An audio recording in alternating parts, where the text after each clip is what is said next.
Punjab school education board ਦੀ site ਤੇ ਤੁਹਾਡਾ ਸਭ ਦਾ ਸਵਾਗਤ ਹੈ। ਅੱਜ ਅਸੀਂ ਕਵਰ ਕਰਾਂਗੇ ਯੂਨਿਟ 3 ਦਾ ਸੈਸ਼ਨ ਨੰਬਰ 1, ਜਿਸ ਦਾ ਨਾਮ ਹੈ ਮੈਥਡਸ ਆਫ ਸੈਲਿੰਗ। ਇਸ ਦੇ ਵਿੱਚ ਸਭ ਤੋਂ ਪਹਿਲਾਂ ਅਸੀਂ ਕਵਰ ਕਰਾਂਗੇ ਸੇਲ ਦੀ ਪਰਿਭਾਸ਼ਾ। ਸੇਲ ਦੀ ਪਰਿਭਾਸ਼ਾ ਕੀ ਹੈ? Sales is an act of selling a product in return for money. ਮਤਲਬ ਕਿ ਇੱਕ ਗਾਹਕ ਜਦੋਂ ਕੋਈ ਵਸਤੂ ਖਰੀਦਦਾ ਹੈ ਤਾਂ ਉਸ ਦੇ ਐਵਜ ਦੇ ਵਿੱਚ ਉਹ ਦੁਕਾਨਦਾਰ ਜਾਂ ਪਰਚੂਨਕਾਰ ਨੂੰ ਕੁਝ ਪੈਸੇ ਦਿੰਦਾ ਹੈ, ਤਾਂ ਉਸ ਪੂਰੀ ਪ੍ਰਕਿਰਿਆ ਨੂੰ ਸੇਲ ਆਖਿਆ ਜਾਂਦਾ ਹੈ। ਇਸ ਦੇ ਵਿੱਚ ਇੱਕ ਰਿਲੇਸ਼ਨ ਬਣ ਜਾਂਦਾ ਹੈ ਪਰਚੂਨਕਾਰ ਅਤੇ ਗਾਹਕ ਦੇ ਵਿੱਚ। ਕਈ ਵਾਰ ਇਹ ਰਿਲੇਸ਼ਨਸ਼ਿਪ ਬਹੁਤ ਛੋਟਾ ਹੁੰਦਾ ਹੈ, ਮਤਲਬ ਕਿ ਇੱਕ ਗਾਹਕ ਗਿਆ ਕਿਸੇ ਦੁਕਾਨ ਤੇ, ਉਹਨੇ ਉਸ ਦੁਕਾਨ ਤੋਂ ਸਿਰਫ ਇੱਕ ਵਾਰ ਹੀ ਵਸਤੂ ਖਰੀਦੀ, ਉਸ ਤੋਂ ਬਾਅਦ ਉਹ ਵਸਤੂ ਕਦੀ ਖਰੀਦਣ ਉਸ ਦੁਕਾਨ ਤੇ ਨਹੀਂ ਗਿਆ, ਤਾਂ ਉਸ ਟਾਈਮ ਤੇ ਇਹ ਜੋ ਰਿਲੇਸ਼ਨਸ਼ਿਪ ਹੈ ਇਹ ਬਹੁਤ ਛੋਟਾ ਹੋ ਜਾਂਦਾ ਹੈ। ਪਰ ਕਈ ਵਾਰ ਇਦਾਂ ਹੁੰਦਾ ਹੈ ਕਿ ਗਾਹਕ ਉਸ ਦੁਕਾਨ ਦਾ ਪੱਕਾ ਗਾਹਕ ਬਣ ਜਾਂਦਾ ਹੈ, ਤਾਂ ਉਹ ਬਾਰ-ਬਾਰ ਜਦੋਂ ਕੋਈ ਚੀਜ਼ ਵਸਤੂ ਖਰੀਦਣੀ ਹੁੰਦੀ ਹੈ ਤਾਂ ਉਸੇ ਦੁਕਾਨ ਤੇ ਜਾਂਦਾ ਹੈ, ਕਿਸੇ ਹੋਰ ਦੁਕਾਨ ਤੇ ਨਹੀਂ ਜਾਂਦਾ। ਉਸ ਨੂੰ ਅਸੀਂ ਵਫਾਦਾਰ ਗਾਹਕ ਵੀ ਆਖ ਸਕਦੇ ਹਾਂ। ਇਸ ਤੋਂ ਬਾਅਦ ਅਸੀਂ ਦੇਖਦੇ ਹਾਂ ਰਿਟੇਲ ਸੈਲਿੰਗ ਮੈਥਡ। ਰਿਟੇਲ ਕੀ ਹੁੰਦੀ ਹੈ? ਰਿਟੇਲ ਹੁੰਦੀ ਹੈ ਪਰਚੂਨ, ਸੈਲਿੰਗ ਵਸਤੂ ਵੇਚਣ ਦੀ ਪ੍ਰਕਿਰਿਆ ਦੇ ਤਰੀਕੇ। ਡਾਇਰੈਕਟ ਸੇਲਸ ਸਭ ਤੋਂ ਪਹਿਲਾ ਹੈ direct sales. It refers to the direct personal demonstration and sale of product and services to the consumer. ਇਸ ਵਿੱਚ ਇੱਕ ਗਾਹਕ ਇੱਕ ਵਸਤੂ ਜੋ ਖਰੀਦਦਾ ਹੈ ਤਾਂ ਉਸ ਦੇ ਸਾਹਮਣੇ ਸੇਲਸ ਪਰਸਨ ਉਸ ਵਸਤੂ ਨੂੰ ਪਹਿਲਾਂ ਡੈਮੋਸਟ੍ਰੇਟ ਕਰਦਾ ਹੈ, ਵਸਤੂ ਕਿੱਦਾਂ ਯੂਜ਼ ਕਰਨੀ ਹੈ ਤੇ ਇਸ ਦੇ ਕਿਹੜੇ-ਕਿਹੜੇ ਤਰੀਕੇ ਹਨ ਯੂਜ਼ ਕਰਨ ਦੇ। ਇਹ ਸਾਰੇ ਤਰੀਕਿਆਂ ਨੂੰ ਅਸੀਂ ਕਹਿੰਦੇ ਹਾਂ ਡਾਇਰੈਕਟ ਸੇਲਸ। ਜਦੋਂ ਕਿਸੇ ਵਸਤੂ ਨੂੰ ਡੈਮੋਨਸਟ੍ਰੇਟ ਕਰਕੇ ਵੇਚਿਆ ਜਾਂਦਾ ਹੈ ਤਾਂ ਉਹ ਹੁੰਦੀ ਹੈ ਡਾਇਰੈਕਟ ਸੇਲ। ਇਸ ਦੇ ਦੋ ਬਿਜ਼ਨਸ ਮਾਡਲ ਹਨ। ਕਿਹੜੇ-ਕਿਹੜੇ? Single model, single level and multi level marketing. Second ਹੈ ਸਾਡਾ proforma sale. The term performa is used to describe a document that provides as a courtesy or satisfy minimum requirement, conforms to a norm or decision, tend to perform as a formality। ਇਸ ਦਾ ਮਤਲਬ ਹੈ ਗਾਹਕ ਦੇ ਸਾਹਮਣੇ ਇੱਕ document ਪੇਸ਼ ਕੀਤਾ ਜਾਂਦਾ ਹੈ ਜਿਸ ਦੇ ਵਿੱਚ ਉਸ ਦੀ ਮਿਨੀਮਮ ਰਿਕੁਆਇਰਮੈਂਟ ਪੂਰੀ ਕੀਤੀ ਜਾਂਦੀ ਹੈ ਕਰਟਸੀ ਦੇ ਤੌਰ ਤੇ, ਅਤੇ ਇਸ ਪੂਰੀ ਪ੍ਰਕਿਰਿਆ ਨੂੰ ਅਸੀਂ ਕਹਿੰਦੇ ਹਾਂ ਪਰਫਾਰਮਾ ਸੇਲਸ। ਨੈਕਸਟ ਆ ਗਿਆ ਸਾਡਾ ਏਜੰਸੀ ਬੇਸਡ। ਏਜੰਸੀ ਬੇਸਡ ਕੀ ਹੁੰਦਾ ਹੈ? It is a contractual agreement in which the agent has the right to negotiate on the sale of principal goods and services। ਉਤਪਾਦਕ ਦੇ ਤੌਰ ਤੇ ਜਦੋਂ ਕਿਸੇ ਉਤਪਾਦਕ ਨੇ ਆਪਣੀ ਵਸਤੂ ਵੇਚਣੀ ਹੁੰਦੀ ਹੈ ਤਾਂ ਉਹ ਕਿਸੇ ਏਜੰਟ ਨੂੰ ਲੱਭਦਾ ਹੈ। ਉਹ ਏਜੰਟ ਫਿਰ ਉਸ ਉਤਪਾਦਕ ਦੇ ਨਾਲ ਇੱਕ ਰੇਸ਼ੋ ਨੂੰ ਲੈ ਕੇ, ਉਸ ਪ੍ਰਾਈਸ ਨੂੰ ਲੈ ਕੇ ਨੈਗੋਸ਼ੀਏਟ ਕਰਦਾ ਹੈ, ਇੰਨਾ ਹਿੱਸਾ ਤੁਹਾਡਾ, ਇੰਨਾ ਹਿੱਸਾ ਮੇਰਾ। ਤਾਂ ਉਸ ਨੂੰ ਅਸੀਂ ਕਹਿੰਦੇ ਹਾਂ ਏਜੰਸੀ ਬੇਸਡ ਸੇਲਸ। ਇਸ ਦੇ ਵਿੱਚ ਦੋਨੇ ਵਸਤੂਆਂ ਵੇਚੀਆਂ ਜਾਂਦੀਆਂ ਹਨ, ਗੁਡਸ ਵੀ ਵੇਚੇ ਜਾਂਦੇ ਹਨ, ਵਸਤੂਆਂ ਵੀ ਅਤੇ ਸੇਵਾਵਾਂ ਵੀ। ਹੁਣ ਇਹਦੇ ਕਿਹੜੇ-ਕਿਹੜੇ ਤਰ੍ਹਾਂ ਦੇ ਏਜੰਸੀ ਬੇਸਡ ਸੇਲਸ ਪਰਸਨ ਹੁੰਦੇ ਆ? ਸਭ ਤੋਂ ਪਹਿਲਾਂ ਸੇਲਸ ਏਜੰਟ। ਸੇਲਸ ਏਜੰਟ ਉਹ ਹੁੰਦੇ ਹਨ ਜੋ ਵਸਤੂਆਂ ਨੂੰ ਵੇਚਦੇ ਹਨ, ਉਤਪਾਦਕ ਤੋਂ ਲੈ ਕੇ ਉਹਨਾਂ ਨੇ ਵਸਤੂਆਂ ਕਸਟਮਰ ਨੂੰ ਵੇਚਣੀਆਂ ਅਤੇ ਜਿੰਨਾ ਉਹਨਾਂ ਦਾ ਮਾਰਜਨ ਹੋਇਆ ਉਹ ਪ੍ਰੋਫਿਟ ਹੋਏਗਾ। ਇਸ ਦੇ ਵਿੱਚ ਉਹ ਵਸਤੂਆਂ ਇਕੱਠੀਆਂ ਹੀ ਉਤਪਾਦਕ ਕੋਲੋਂ ਖਰੀਦ ਲੈਂਦੇ ਹਨ ਅਤੇ ਉਹਨਾਂ ਵਸਤੂਆਂ ਨੂੰ ਫਿਰ ਕਸਟਮਰ ਨੂੰ ਵੇਚ ਦਿੰਦੇ ਹਨ। ਜਦੋਂ ਉਹ ਵਸਤੂਆਂ ਉਤਪਾਦਕ ਕੋਲੋਂ ਖਰੀਦਦੇ ਹਨ ਤਾਂ ਉਹਨਾਂ ਵਿੱਚ ਉਹਨਾਂ ਦਾ ਕੁਝ ਮਾਰਜਨ ਹੁੰਦਾ ਹੈ। ਮਤਲਬ ਕਿ ਜੇ ਉਹ ਵਸਤੂ ਦੇ MRP 100 ਰੁਪਏ ਲਿਖਿਆ ਹੋਇਆ ਤਾਂ ਉਹ ਉਤਪਾਦਕ ਕੋਲੋਂ 70 ਰੁਪਏ ਜਾਂ 60 ਰੁਪਏ ਤੇ ਖਰੀਦ ਕੇ ਬਾਕੀ ਆਪਣਾ ਮਾਰਜਨ ਰੱਖ ਕੇ ਵਸਤੂਆਂ ਨੂੰ ਵੇਚ ਦਿੰਦੇ ਹਨ। ਇੱਕ ਹੁੰਦੇ transaction sales, consignment sales, telemarketing and retail sales. ਇਹ ਸਾਰੀਆਂ ਜਿਹੜੇ ਏਜੰਟਸ ਆ ਉਹਨਾਂ ਦੀਆਂ ਟਾਈਪਸ ਹਨ। ਉਸ ਤੋਂ ਬਾਅਦ ਆ ਗਿਆ ਆਪਣਾ travelling sales. They are representative of a firm who visit shops and other businesses to show samples and gain orders. ਇਹ ਉਹ ਵਿਅਕਤੀ ਹੁੰਦੇ ਹਨ ਜੋ ਅਲੱਗ-ਅਲੱਗ ਥਾਵਾਂ ਤੇ ਜਾ ਕੇ, ਅਲੱਗ-ਅਲੱਗ ਦੁਕਾਨ ਤੇ ਜਾ ਕੇ, ਅਲੱਗ-ਅਲੱਗ ਥਾਵਾਂ ਤੇ ਜਾ ਕੇ ਆਪਣੀਆਂ ਵਸਤੂਆਂ ਨੂੰ ਪ੍ਰਦਰਸ਼ਿਤ ਕਰਦੇ ਹਨ ਅਤੇ ਉਹਨਾਂ ਤੋਂ ਆਰਡਰ ਲੈਂਦੇ ਹਨ। ਉਹਨਾਂ ਨੂੰ ਅਸੀਂ ਕਹਿੰਦੇ ਹਾਂ ਟਰੈਵਲਿੰਗ ਸੇਲਸਮੈਨ। ਮਤਲਬ ਕਿ ਇਹਨਾਂ ਦਾ ਕਿਸੇ ਏਰੀਏ ਦੇ ਵਿੱਚ ਇੱਕ ਆਫਿਸ ਹੁੰਦਾ ਹੈ, ਪਰ ਇਹ ਆਪਣੇ ਆਪ ਨੂੰ ਘੁੰਮ ਕੇ ਵਸਤੂਆਂ ਵੇਚਦੇ ਹਨ ਤਾਂ ਉਹਨਾਂ ਨੂੰ ਅਸੀਂ ਕਹਿੰਦੇ ਹਾਂ travelling salesman. They are also called as commercial traveller, door to door salesman or hawkers. ਇਹ ਸਭ ਕਿਸਮਾਂ ਹਨ ਟਰੈਵਲਿੰਗ ਸੇਲਸਮੈਨ ਦੀਆਂ। ਇਸ ਤੋਂ ਬਾਅਦ ਹੈ ਸਾਡਾ auction sales. It is a public sale. Customer who are willing can participate in an auction. Goods are sold to the higher bidder.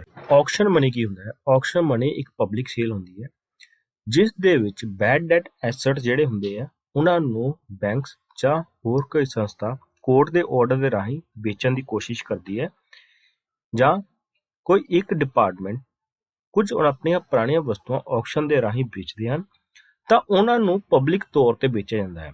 ਉਹਨਾਂ ਵਿੱਚ ਇੱਕ auction ਲਗਾਈ ਜਾਂਦੀ ਹੈ ਜਿਸ ਦੇ ਵਿੱਚ ਸਭ ਤੋਂ ਜ਼ਿਆਦਾ auction ਜੋ ਵਿਅਕਤੀ ਉਸਦੀ ਲਗਾਉਂਦਾ ਹੈ ਉਸ ਨੂੰ ਉਹ ਵਸਤੂ ਵੇਚ ਦਿੱਤੀ ਜਾਂਦੀ ਹੈ। ਇਸ ਦੀ ਇੱਕ ਸਭ ਤੋਂ ਵੱਡੀ ਉਦਾਹਰਨ ਹੈ ਕਿਸੇ ਸਟੇਟ, ਕਿਸੇ ਡਿਸਟ੍ਰਿਕਟ ਦੇ ਵਿੱਚ ਜਦੋਂ ਵਹੀਕਲ ਦੇ ਨੰਬਰ VIP ਨੰਬਰ ਵੇਚੇ ਜਾਂਦੇ ਹਨ ਤਾਂ ਉਹਨਾਂ ਨੂੰ auction ਦੇ ਰਾਹੀਂ ਵੇਚਿਆ ਜਾਂਦਾ ਹੈ ਅਤੇ ਖਰੀਦਦਾਰ ਉਸ ਦੀ ਕੀਮਤ ਦੇ ਕੇ ਉਹ ਨੰਬਰ ਪਰਚੇਜ਼ ਕਰ ਸਕਦਾ ਹੈ। Business to business sales, it refers to sales made by other businessman rather than an individual customer. ਇਸ ਦਾ ਮਤਲਬ ਹੈ ਜਦੋਂ ਕੋਈ ਬਿਜ਼ਨਸਮੈਨ ਹੋਰ ਬਿਜ਼ਨਸਮੈਨ ਨੂੰ ਵਸਤੂਆਂ ਵੇਚਦਾ ਹੈ ਤਾਂ ਉਸ ਪ੍ਰਕਿਰਿਆ ਨੂੰ ਬਿਜ਼ਨਸ ਟੂ ਬਿਜ਼ਨਸ ਸੇਲਸ ਆਖਿਆ ਜਾਂਦਾ ਹੈ। ਇਸ ਵਿੱਚ ਵਸਤੂਆਂ ਲਾਸਟ ਕਸਟਮਰ ਨੂੰ ਨਹੀਂ ਵੇਚੀਆਂ ਜਾਂਦੀਆਂ। ਲਾਸਟ ਕਸਟਮਰ ਕੌਣ ਹੁੰਦਾ ਹੈ? ਜੋ ਕੰਜ਼ਿਊਮਰ ਹੁੰਦਾ ਹੈ। ਮਤਲਬ ਅੰਤਿਮ ਗਾਹਕ ਕੌਣ ਹੁੰਦਾ ਹੈ? ਅੰਤਿਮ ਗਾਹਕ ਹੁੰਦਾ ਹੈ ਖਪਤਕਾਰ। ਇਸ ਵਿੱਚ ਅੰਤਿਮ ਗਾਹਕ ਨੂੰ ਵਸਤੂਆਂ ਨਹੀਂ ਵੇਚੀਆਂ ਜਾਂਦੀਆਂ, ਇਸ ਵਿੱਚ ਬਿਜ਼ਨਸ ਟੂ ਬਿਜ਼ਨਸ ਵਸਤੂਆਂ ਹੀ ਵੇਚੀਆਂ ਜਾਂਦੀਆਂ ਹਨ। Electronic based sales, it is a web based sales, it includes both business to business and business to consumer sales. ਇਹ ਇੱਕ ਇੰਟਰਨੈਟ ਆਧਾਰਿਤ ਸੇਲਸ ਹੁੰਦੀ ਹੈ ਜਿਸ ਵਿੱਚ ਵਸਤੂਆਂ ਬਿਜ਼ਨਸ ਟੂ ਬਿਜ਼ਨਸ ਵੀ ਵੇਚੀਆਂ ਜਾਂਦੀਆਂ ਹਨ, ਬਿਜ਼ਨਸ ਟੂ ਲਾਸਟ ਕਸਟਮਰ ਔਰ ਕੰਜ਼ਿਊਮਰ ਵੀ ਵਸਤੂਆਂ ਵੇਚੀਆਂ ਜਾਂਦੀਆਂ ਹਨ। ਇਸ ਦੀ ਇੱਕ ਐਗਜ਼ਾਮਪਲ ਲੈ ਕੇ ਚੱਲੀਏ ਤਾਂ ਐਮਾਜ਼ੋਨ ਨੂੰ ਅਸੀਂ ਬਿਜ਼ਨਸ ਟੂ ਬਿਜ਼ਨਸ ਸੇਲ ਵੀ ਖਰੀਦ ਸਕਦੇ ਹਾਂ ਅਤੇ ਬਿਜ਼ਨਸ ਟੂ ਕੰਜ਼ਿਊਮਰ ਵੀ ਵਸਤੂਆਂ ਵੇਚੀਆਂ ਜਾਂਦੀਆਂ ਹਨ। ਬਿਜ਼ਨਸ ਟੂ ਬਿਜ਼ਨਸ ਉਸ ਵਿੱਚ ਵਸਤੂਆਂ ਖਰੀਦਣ ਦੇ ਲਈ ਕਿਸੇ ਵੀ ਇੱਕ ਵਿਅਕਤੀ ਨੂੰ ਆਪਣਾ GST ਨੰਬਰ ਫਿਲ ਕਰਨਾ ਹੁੰਦਾ ਹੈ ਅਤੇ ਉਸ ਤੋਂ ਬਾਅਦ ਉਹ ਬਿਜ਼ਨਸ ਟੂ ਬਿਜ਼ਨਸ ਵਸਤੂਆਂ ਐਮਾਜ਼ੋਨ ਤੋਂ ਖਰੀਦ ਸਕਦਾ ਹੈ। ਇਸੇ ਤਰ੍ਹਾਂ ਜੇ ਤੁਸੀਂ GST ਨੰਬਰ ਨਹੀਂ ਪ੍ਰੋਵਾਈਡ ਕਰਦੇ ਤਾਂ ਬਿਜ਼ਨਸ ਟੂ ਕਸਟਮਰ ਵਸਤੂਆਂ ਵੀ ਖਰੀਦੀਆਂ ਜਾ ਸਕਦੀਆਂ ਹਨ ਐਮਾਜ਼ੋਨ ਤੋਂ। Indirect sales, indirect sales are the sale of goods or services by a third party. ਇਸ ਵਿੱਚ ਕਿਸੇ ਥਰਡ ਪਾਰਟੀ ਦੇ ਰਾਹੀਂ ਵਸਤੂਆਂ ਵੇਚੀਆਂ ਜਾਂਦੀਆਂ ਹਨ। ਨਾ ਉਸ ਵਿੱਚ ਰਿਟੇਲਰ ਯੂਜ਼ ਕੀਤਾ ਜਾਂਦਾ ਹੈ ਅਤੇ ਨਾ ਹੀ ਉਸ ਵਿੱਚ ਯੂਜ਼ ਕੀਤਾ ਜਾਂਦਾ ਹੈ ਇੰਡਸਟਰੀ। ਇਹ ਐਜ਼ ਏ ਪਾਰਟਨਰ ਜਾਂ ਐਫੀਲੀਏਟਡ ਮਾਰਕੀਟਿੰਗ ਦੇ ਰਾਹੀਂ ਵਸਤੂਆਂ ਵੇਚੀਆਂ ਜਾਂਦੀਆਂ ਹਨ। ਇਸ ਤੋਂ ਬਾਅਦ ਹੈ ਸਾਡਾ need for arranging products. Product arrangement in a restore is a critical element for its success. ਕਿਸੇ ਵੀ ਰਿਟੇਲ ਸਟੋਰ ਦੀ ਸਫਲਤਾ ਦੇ ਲਈ ਉਸ ਦੀਆਂ ਵਸਤੂਆਂ ਨੂੰ ਅਰੇਂਜ ਕਰਨਾ ਇੱਕ ਬਹੁਤ ਮਹੱਤਵਪੂਰਨ ਤੱਤ ਹੈ। ਰਿਪੀਟ ਕਸਟਮਰਸ ਇਸ ਦਾ ਸਭ ਤੋਂ ਪਹਿਲਾ ਰੀਅਰੇਂਜਮੈਂਟ ਦੇ ਵਿੱਚ ਹੈ। ਇਸ ਦੇ ਕਾਰਨ ਹੀ ਵਸਤੂਆਂ ਨੂੰ ਰੀਅਰੇਂਜ ਕੀਤਾ ਜਾਂਦਾ ਹੈ। ਰਿਪੀਟ ਕਸਟਮਰਸ ਕੌਣ ਹੁੰਦੇ ਆ? ਰਿਪੀਟ ਕਸਟਮਰ ਨੂੰ ਅਸੀਂ ਵਫਾਦਾਰ ਗਾਹਕ ਵੀ ਆਖ ਸਕਦੇ ਹਾਂ ਜਿਹੜੇ ਵਾਰ-ਵਾਰ ਰੀਟੇਲ ਸਟੋਰ ਤੇ ਆ ਕੇ ਵਸਤੂਆਂ ਨੂੰ ਖਰੀਦਦੇ ਹਨ। The basic reason for companies to rearrange product is to give their store a fresh look. ਜਦੋਂ ਵਸਤੂਆਂ ਨੂੰ ਰੀਅਰੇਂਜ ਕੀਤਾ ਜਾਂਦਾ ਹੈ ਤਾਂ ਗਾਹਕ ਉਹਨਾਂ ਨੂੰ ਆ ਕੇ ਨਵੀਂ ਫਰੈਸ਼ ਲੁੱਕ ਮਿਲਦੀ ਹੈ ਅਤੇ ਬਾਰ-ਬਾਰ ਗਾਹਕ ਉੱਥੇ ਆਉਣਾ ਪਸੰਦ ਕਰਦਾ ਹੈ। ਇਸ ਦੇ ਨਾਲ ਕੀ ਹੁੰਦਾ ਹੈ? Rearrangement of product displays more product to customer. ਜਦੋਂ ਵਸਤੂਆਂ ਨੂੰ ਗਾਹਕ ਲੱਭਣ ਦੀ ਕੋਸ਼ਿਸ਼ ਕਰਦਾ ਹੈ ਤਾਂ ਉਹ ਬਾਰ-ਬਾਰ ਉਸੇ ਥਾਂ ਤੇ ਜਾਂਦਾ ਹੈ ਅਤੇ ਜਦੋਂ ਵਸਤੂਆਂ ਨੂੰ ਉਹਨਾਂ ਥਾਂ ਤੇ ਰੀਅਰੇਂਜ ਕੀਤਾ ਜਾਂਦਾ ਹੈ ਤਾਂ ਉਹਨਾਂ ਨੂੰ ਨਵੀਆਂ ਵਸਤੂਆਂ ਉੱਥੇ ਦੇਖਣ ਨੂੰ ਮਿਲਦੀਆਂ ਹਨ। ਇਸ ਦੇ ਨਾਲ ਕੀ ਹੁੰਦਾ ਹੈ? ਇੱਕ ਰੀਟੇਲ ਸਟੋਰ ਉਹ ਵਸਤੂਆਂ ਨੂੰ ਜ਼ਿਆਦਾ ਪ੍ਰਦਰਸ਼ਿਤ ਕਰ ਸਕਦਾ ਹੈ ਅਤੇ ਉਹ ਆਪਣੀ ਸੇਲ ਦੇ ਵਿੱਚ ਇਜ਼ਾਫਾ ਕਰ ਸਕਦਾ ਹੈ। ਇਸ ਤੋਂ ਬਾਅਦ ਹੈ ਸਾਡਾ ਸੇਲਸ ਪ੍ਰਮੋਸ਼ਨ। ਰਿਟੇਲ ਸਟੋਰ ਆਪਣੀਆਂ ਵਸਤੂਆਂ ਨੂੰ ਪ੍ਰਮੋਸ਼ਨ ਕਰਨ ਦੇ ਲਈ ਵੀ ਗਾਹਕਾਂ ਨੂੰ ਰੀਅਰੇਂਜ ਕਰਨ ਦੀ ਸੁਵਿਧਾ ਦਿੰਦਾ ਹੈ। ਇਸ ਦੇ ਨਾਲ ਕੀ ਹੁੰਦਾ ਹੈ? ਉਹ ਵਸਤੂਆਂ ਨੂੰ ਜਦੋਂ ਰੀਅਰੇਂਜ ਕਰਦਾ ਹੈ ਤਾਂ ਜਿਹੜੀਆਂ ਵਸਤੂਆਂ ਦੀ ਉਸਨੇ ਪ੍ਰਮੋਸ਼ਨ ਕਰਨੀ ਹੁੰਦੀ ਹੈ ਤਾਂ ਉਹਨਾਂ ਨੂੰ ਆਪਣੇ ਦਰਵਾਜ਼ੇ ਜਾਂ ਡੋਰ ਦੇ ਕੋਲ ਲਗਾ ਦਿੰਦਾ ਹੈ, ਜਿਸ ਦੇ ਨਾਲ ਗਾਹਕ ਬਾਰ-ਬਾਰ ਜਦੋਂ ਆਏਗਾ ਤਾਂ ਉਸ ਦੇ ਸਾਹਮਣੇ ਉਹ ਵਸਤੂ ਪਈ ਹੋਏਗੀ ਅਤੇ ਉਹ ਵਸਤੂਆਂ ਨੂੰ ਖਰੀਦ ਲਏਗਾ। ਨੈਕਸਟ ਆ ਗਿਆ ਸਾਡਾ ਬ੍ਰਾਂਡ ਇਮੇਜ। ਕਿਸੇ ਵੀ ਬ੍ਰਾਂਡ ਦੀ ਇਮੇਜ ਨੂੰ ਕਸਟਮਰ ਦੇ ਵਿੱਚ ਬਿਠਾਉਣ ਦੇ ਲਈ, ਕਸਟਮਰ ਦੇ ਦਿਮਾਗ ਦੇ ਵਿੱਚ ਬਿਠਾਉਣ ਦੇ ਲਈ ਵੀ ਇਹ ਪ੍ਰਕਿਰਿਆ ਨੂੰ ਯੂਜ਼ ਕੀਤਾ ਜਾਂਦਾ ਹੈ। ਜਦੋਂ ਵਸਤੂਆਂ ਨੂੰ ਰੀਅਰੇਂਜ ਕਰਦਾ ਹੈ ਤਾਂ ਵਸਤੂਆਂ ਨੂੰ ਉਹਨਾਂ ਕਸਟਮਰ ਦੇ ਦਿਮਾਗ ਦੇ ਵਿੱਚ ਬਿਠਾਉਣ ਦੇ ਲਈ ਇੱਕ ਥਾਂ ਤੇ ਵਸਤੂਆਂ ਨੂੰ ਪ੍ਰਦਰਸ਼ਿਤ ਕਰ ਦਿੰਦਾ ਹੈ, ਜਿਸ ਨਾਲ ਵਸਤੂਆਂ ਦੇ ਜੋ ਬ੍ਰਾਂਡ ਹੈ ਉਹ ਉਹਨਾਂ ਦੇ ਦਿਮਾਗ ਦੇ ਵਿੱਚ ਬੈਠ ਜਾਂਦਾ ਹੈ ਅਤੇ ਉਸ ਨਾਲ ਉਸ ਬ੍ਰਾਂਡ ਦੀ ਸੇਲ ਦੇ ਵਿੱਚ ਇਜ਼ਾਫਾ ਜਾਂ ਵਾਧਾ ਹੋ ਜਾਂਦਾ ਹੈ। ਨੈਕਸਟ ਰੀਜ਼ਨ ਹੈ ਇਸਦਾ ਸੇਲਸ ਦੇ ਲਈ ਸੀਜ਼ਨਲ। ਨੈਕਸਟ ਰੀਜ਼ਨ ਹੈ ਇਸਦਾ ਸੀਜ਼ਨਲ ਦੇ ਵਿੱਚ ਜਦੋਂ ਇੱਕ ਗਾਹਕ ਸਟੋਰ ਦੇ ਵਿੱਚ ਆਉਂਦਾ ਹੈ ਉਹ ਆਪਣੇ ਸੀਜ਼ਨ ਦੇ ਹਿਸਾਬ ਦੇ ਨਾਲ ਹੀ ਵਸਤੂਆਂ ਖਰੀਦਣਾ ਪਸੰਦ ਕਰਦਾ ਹੈ। ਜੇ ਅੱਜ ਗਰਮੀ ਦਾ ਮੌਸਮ ਹੈ ਤਾਂ ਉਹ ਗਰਮੀ ਦੀਆਂ ਹੀ ਵਸਤੂਆਂ ਖਰੀਦੇਗਾ, ਨਾ ਕਿ ਉਹ ਸਰਦੀਆਂ ਦੀਆਂ, ਅਤੇ ਜਦੋਂ ਸਰਦੀ ਦਾ ਮੌਸਮ ਹੈ ਉਦੋਂ ਉਹ ਸਰਦੀਆਂ ਦੀਆਂ ਵਸਤੂਆਂ ਹੀ ਖਰੀਦਣਾ ਪਸੰਦ ਕਰੇਗਾ। ਇਸ ਤੋਂ ਬਾਅਦ ਹੈ ਸਾਡਾ ਪ੍ਰੋਸੀਜਰ ਫॉर ਅਰੇਂਜਿੰਗ ਦਾ ਪ੍ਰੋਡਕਟ ਨੂੰ ਅਰੇਂਜ ਕਰਨ ਦੇ ਲਈ ਕੀ ਪ੍ਰੋਸੀਜਰ ਹੈ। ਸਭ ਤੋਂ ਪਹਿਲਾਂ ਹੈ ਇਸ ਦਾ ਸਟ੍ਰੇਟ ਫਲੋਰ ਪਲਾਨ ਦੇ ਵਿੱਚ ਇੱਕ ਕਸਟਮਰ ਨੂੰ ਆਕਰਸ਼ਿਤ ਕਰਨ ਦੇ ਲਈ ਇੱਕ ਪਰਚੂਨਕਾਰ ਵਸਤੂਆਂ ਨੂੰ ਸਿੱਧੀ ਸਟ੍ਰੇਟ ਲਾਈਨ ਦੇ ਵਿੱਚ ਪ੍ਰਦਰਸ਼ਿਤ ਕਰ ਦਿੰਦਾ ਹੈ, ਜਿਸ ਦੇ ਨਾਲ ਉਸਦੇ ਜੋ ਖਰਚਾ ਹੈ ਉਹ ਘਟਦਾ ਹੈ ਅਤੇ ਇਹ ਸਭ ਤੋਂ ਸਸਤਾ ਤਰੀਕਾ ਮੰਨਿਆ ਜਾਂਦਾ ਹੈ। ਇਸ ਤਰ੍ਹਾਂ ਉਹ ਵਸਤੂਆਂ ਨੂੰ ਅਰੇਂਜ ਕਰਨ ਦੇ ਨਾਲ ਜੋ ਗਾਹਕ ਹਨ ਉਹ ਉਹਨਾਂ ਨੂੰ ਆਰਾਮ ਨਾਲ ਸਿੱਧੀ ਲਾਈਨ 'ਚ ਆ ਕੇ ਵਸਤੂਆਂ ਖਰੀਦ ਸਕਦੇ ਹਨ ਅਤੇ ਉਹਨਾਂ ਨੂੰ ਉਹ ਪਰਚੂਨਕਾਰ ਉਹਨਾਂ ਵਸਤੂਆਂ ਨੂੰ ਵੇਚ ਸਕਦਾ ਹੈ। ਇਸ ਤੋਂ ਬਾਅਦ ਸਾਡਾ diagonal floor plan. This type of floor plan has more visibility for store staff and customer. ਇਸ ਦੇ ਨਾਲ ਸਟੋਰ ਸਟਾਫ ਅਤੇ ਕਸਟਮਰ ਇੱਕ ਥਾਂ ਤੇ ਖੜੇ ਹੋ ਕੇ ਜ਼ਿਆਦਾ ਵਸਤੂਆਂ ਨੂੰ ਦੇਖ ਸਕਦੇ ਹਨ ਅਤੇ ਇਸ ਦੇ ਲਈ ਜੋ ਸਪੇਸ ਯੂਜ਼ ਹੁੰਦੀ ਹੈ ਉਹ ਬਹੁਤ ਛੋਟੀ ਯੂਜ਼ ਹੁੰਦੀ ਹੈ। ਐਂਗੂਲਰ ਫਲੋਰ ਪਲਾਨ ਦੇ ਵਿੱਚ ਬਹੁਤ ਜ਼ਿਆਦਾ ਸਪੇਸ ਯੂਜ਼ ਹੁੰਦੀ ਹੈ ਅਤੇ ਇਹਦੇ ਵਿੱਚ ਹਾਈ ਵੈਲਿਊ ਅਤੇ ਹਾਈ ਐਂਡ ਰਿਟੇਲਰਸ ਹੀ ਵਸਤੂਆਂ ਨੂੰ ਖਰੀਦਦੇ ਅਤੇ ਵੇਚਦੇ ਹਨ। ਮਤਲਬ ਜਿਹੜਾ ਵਸਤੂਆਂ ਦਾ ਪ੍ਰਾਈਸ ਬਹੁਤ ਜ਼ਿਆਦਾ ਹੁੰਦਾ ਹੈ ਉਹਨਾਂ ਵਸਤੂਆਂ ਨੂੰ ਹੀ ਇਸ ਥਾਂ ਤੇ ਵੇਚਿਆ ਜਾਂਦਾ ਹੈ। Geometric floor plan. In this floor plan, a retailer uses racks and other fixtures to create different look to its plan. Floor plan ਦੇ ਵਿੱਚ ਜੋ ਰਿਟੇਲਰ ਹੈ ਉਹ ਰੈਕਸ ਯੂਜ਼ ਕਰਦਾ ਹੈ ਅਤੇ ਅਲੱਗ-ਅਲੱਗ ਤਰ੍ਹਾਂ ਦੇ ਮਟੀਰੀਅਲ ਯੂਜ਼ ਕਰਦਾ ਹੈ, ਜਿਸ ਦੇ ਨਾਲ ਉਹ ਆਪਣੇ ਸਟੋਰ ਨੂੰ ਇੱਕ ਵਧੀਆ ਲੁੱਕ ਦੇ ਸਕੇ। ਇਹ ਮੇਨ ਯੂਜ਼ ਹੁੰਦਾ ਹੈ ਕਾਸਮੈਟਿਕਸ ਦੇ ਵਿੱਚ ਅਤੇ ਵਾਚਸ ਦੇ ਪ੍ਰੋਡਕਟ ਦੇ ਵਿੱਚ ਇਹ ਜ਼ਿਆਦਾਤਰ ਯੂਜ਼ ਕੀਤਾ ਜਾਂਦਾ ਹੈ। ਇਸ ਤੋਂ ਬਾਅਦ ਹੈ ਸਾਡਾ